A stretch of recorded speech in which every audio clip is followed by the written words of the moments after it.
গরুর মাংস তো অনেক খাওয়া হলো, এবার আসুন ডিমের শুটকি রেসিপি তৈরি করি। ডিমের সাথে কাঁঠালি বিচি দিয়ে শুটকির এই রেসিপিটি এতটা স্বাদ হয় যা বলার বাহিরে।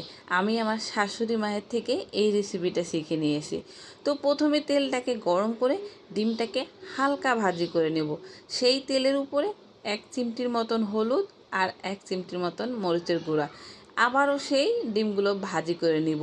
এর কারণ হলো এভাবে দুবার ভাজি করলে আর তেলের উপরে হলুদ মরিচ দিয়ে ভাজি করলে ডিমের কালারটা খুব সুন্দর আসে আর ডিমটাও বেশ শক্ত থাকে। তারপর সেই তেলের উপরে পেঁয়াজ আর রসুনটাকে হালকা লবণ দিয়ে কষিয়ে নিব। একটু একটু নরম হয়ে যাওয়ার পর আমি 2টা শীতল শুটকি বা বাতাসি শুটকি দিয়ে তারপর এটাকে কষিয়ে নিব। অন্যান্য শুটকি থেকে এই শুটকিটা দিয়ে এই রেসিপিটা করলে অনেক মজা হয়। তো হালকা শুটকিটা গলে যাওয়া পর্যন্ত আমি কষিয়ে নিয়েছি, সামান্য একটু পানি দিয়েছি। ব্যাস, এবার শুটকিটাকে কষিয়ে একদম গলিয়ে কাঁটাগুলো বেছে উঠিয়ে নেব। আমার এই শুটকির রেসিপির ভিতরে অনেকেই দেখেছেন আমি কিন্তু মশলাগুলো পরে দিয়ে কষাই, আর খুবই মশলা কম বলতে শুধু হলুদ আর মরিচ দেই, কোনো কিন্তু গরম মশলা দেই না।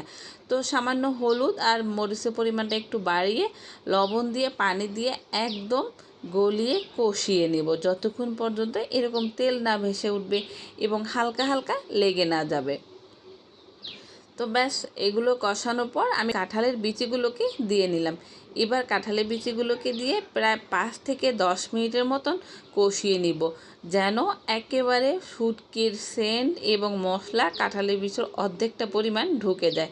সেই পরিমাণে ঢাকনা দিয়ে নাড়াচাড়া করব আর বারবার কষিয়ে নিব। শুটকির তরকারিটা বারবার কষালেই কিন্তু অনেক মজা হয়, আর আমার প্রিয় ভিউয়ার্সরা আমার হাতে শুটকি অনেক পছন্দ করে।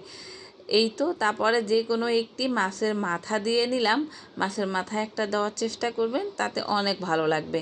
আবারও মাথা দিয়ে 4-5 মিনিটের মতন কষিয়ে নিব। কষানোর সময় 1 কাপ পরিমাণ পানি দিয়েছিলাম। সুন্দর করে আধা সিদ্ধ হয়ে গেছে আমার কাঁঠালের বিচি আর মাছ। তো মাছটাকে একটু ভেঙে এরকম নাড়াচাড়া করে একেবারে ঝোল শুকিয়ে ভাজা ভাজা করে নিয়েছি। ব্যাস, এবার একটু গরম পানি দিয়ে নেব। যেহেতু কাঁঠালের বিচিটা আমি আগেই সিদ্ধ করে নিয়েছি, সেজন্য পানির পরিমাণটা যতটুকু খাবো ততটুকু দিয়েছি। এই চায়ের কাপের 3 কাপের মতন দিয়েছি। এরপর হালকা ফুটে ওঠার পর আমি ডিমগুলোকে আস্ত ছিল সেগুলোকে কেটে কেটে অর্ধেক করেছি, যাতে কুসুমের যে ফ্লেভার একটা স্বাদ আছে সেটা দেখা যাবে। শুটকির যে ঝোলটা আছে সেই ঝোলটা এই ডিমের সাথে মিশে যাবে, শুটকির সমস্ত মশলা ডিমের ভিতর ঢুকবে এবং ডিমের থেকেই কিছু কিছু কুসুম খুলে ঝোলের সাথে যাবে। এতে কিন্তু দুটারই অনেক উপকার হয়। সেই জন্য এভাবে কেটে কেটে দিয়ে তারপরে রান্না করবেন। হওয়ার আগে একটু বেশি করে কাঁচা মরিচ দিয়ে নিয়েছি। এখানে কোনো ধনিয়া পাতা দেইনি, কারণ শুটকির ফ্লেভারের ভিতরে শুটকির ফ্লেভারটাই থাক, ধনিয়া পাতার ফ্লেভার আর দিব না, সেই কারণে আমি দেইনি। তো মিডিয়াম আঁচে ঝোলটা একেবারে শুকিয়ে নিয়েছি, হালকা মাখা মাখা রেখেছি। এটা চুলো বন্ধ করলে আবারও এটা শুকিয়ে যাবে। তবে কাঁঠালের বিচির এই শুটকিটা মাখা মাখা খেলেই কিন্তু বেশ অসাধারণ লাগে। অনুরোধ রইল, কাঁঠালের বিচি থাকতেই আমার এই রেসিপিটি একবার বাসায় তৈরি করে খাবেন। সত্যি বলছি, অনেক ভালো লাগে। আর যারা শুটকি পছন্দ করেন তারা তো বারবার খেতে যাবেন। সবাই ভালো থাকবেন। আল্লাহ হাফেজ।